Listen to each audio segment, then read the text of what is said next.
Good morning, Year 2, and welcome to Friday's learning. Now, today is a little bit different. We're going to listen to a story with me first, and then we're going to talk to Mrs Crabb, and she's going to tell us all about a literacy job before Mr Williams then explains what we're getting up to for the rest of today. So it should be a really fun day, and it's all based around this book here, and it's called The Lighthouse Keeper's Lunch, and that's written by Rhonda and David Armitage. Now, I want you to have a really close look at that picture. What do you think's what this could be about? It looks like this could be one of our characters. There's a little zip wire there. It looks like a basket. So I wonder how that basket's got there. I'm not quite sure. We'll have to see what the story is about. So I'm going to start reading it now, and I want you to read along with me if you can. So I'm going to share my screen so we can read it all together. Okie dokie, right. The Lighthouse Keeper's Lunch. Once there was a lighthouse keeper called Mr. Grinling. At night time, he lived in a small white cottage perched high on the cliffs. If we look closely, we can see there's his little cottage up there, and down here must be the lighthouse. In the daytime, he rowed out to the lighthouse on the rocks to clean and polish the light. Grinling was a most industrious lighthouse keeper. Come rain or shine, he tended his light. Sometimes at night, Mr. Grinling lay sleeping in his warm bed. The ships would toot to tell him that his light was shining brightly and clearly out to sea. Each morning, whilst Mr. Grinling polished the lights, Mrs. Grinling worked in the kitchen of the little cottage on the cliffs, concocting a delicious lunch for him. Once she had prepared the lunch, she packed it into a special basket and clipped it onto the wire that ran from the white little cottage to the lighthouse on the rocks. So that's what that zip wire is for. Wow, look at all this food. But one Monday, something terrible happened.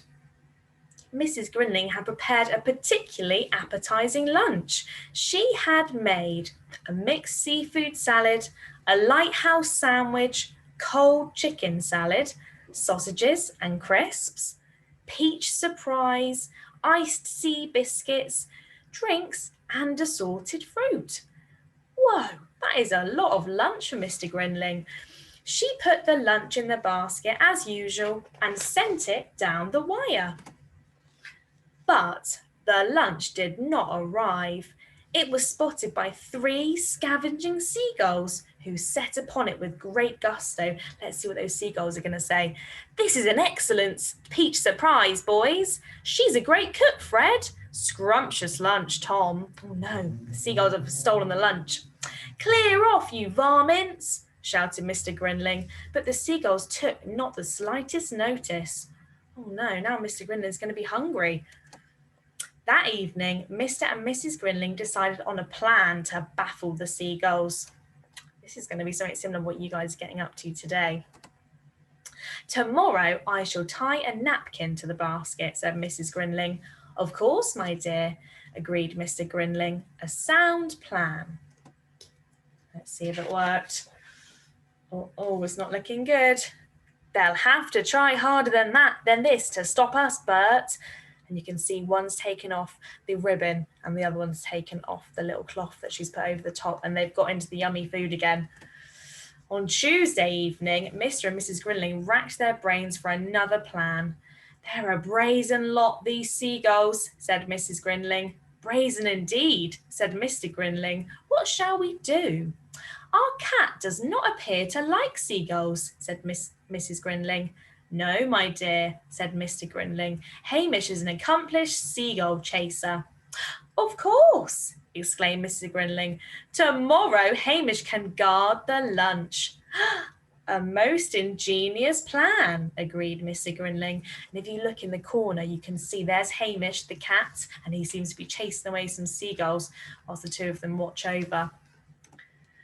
Hamish did not think the plan was ingenious at all. He spat and hissed as Mrs. Grinling secured him in the basket. There, Hamish, said Mrs. Grinling consolingly. I'll have a tasty piece of herring waiting for you when you arrive home. She's going to try and bribe him with some fish. Sadly, Flying did not agree with Hamish. His fur stood on end when the basket swayed. His whiskers drooped when he peered down at the wet blue sea, and he felt much too sick even to notice the seagulls, let alone scare them away. Let's see what they say this time. Aren't you going to chase us, Pussy? This food gets better every day, Fred. Pretty pussy like a piece of lobster? There's Hamish in the basket. He's looking very sad.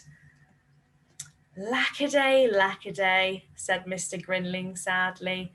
Meow, meow, agreed Hamish pitifully. They're both feeling pretty sorry for themselves.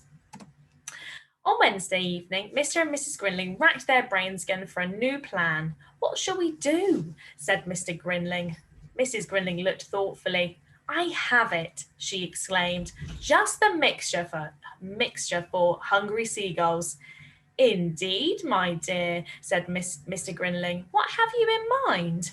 Wait and see, said Mrs. Grinling. Just wait and see. Mustard sandwiches, chuckled Mr. Grinling. A truly superb plan, my dear. Truly superb. I don't know if any of you tried mustard before, but it's not very nice. It's really quite spicy. So I don't know if these seagulls are going to like this. On Thursday morning, Mrs. Grinling carefully packed the mustard sandwiches and sent them off down the wire to the seagulls. Let's see if they like it. Yuck! Ugh! Ack! Don't think they do. On Friday morning, Mrs. Grinling repeated the mustard mixture. It's the same as yesterday's lunch, Fred. All right, boys, let's go and have lunch elsewhere. So they left those ones alone.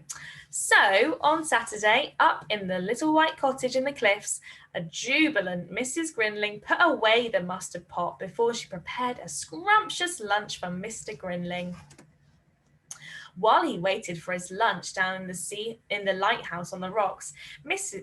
Grinling sang snatches of old sea shanties as he surveyed the coastline through his telescope. I wonder what he's going to see. And this is what he saw. Let's have a look, see what those seagulls are getting up to now. No mustard in this lot, Tom. This is a delicious chocolate eclair, Fred. We'll fly back here for lunch again tomorrow, boys. Oh dear, they found a new man to keep stealing the lunch from. Not ideal for him. Ah, well, such is life, mused Mr. Grinling as he sat down to enjoy a leisurely lunch in the warm sunshine. Wow, look at all those goodies he's got for his lunch. He looks happy again, doesn't he? Very lucky indeed. Right, well, that's the end of our story. I hope you enjoyed it. And now we're going to see what Mrs. Crabb has got to do with us in literacy. So hopefully we've got something exciting to do. I'm just going to pass her the book along now. There you go.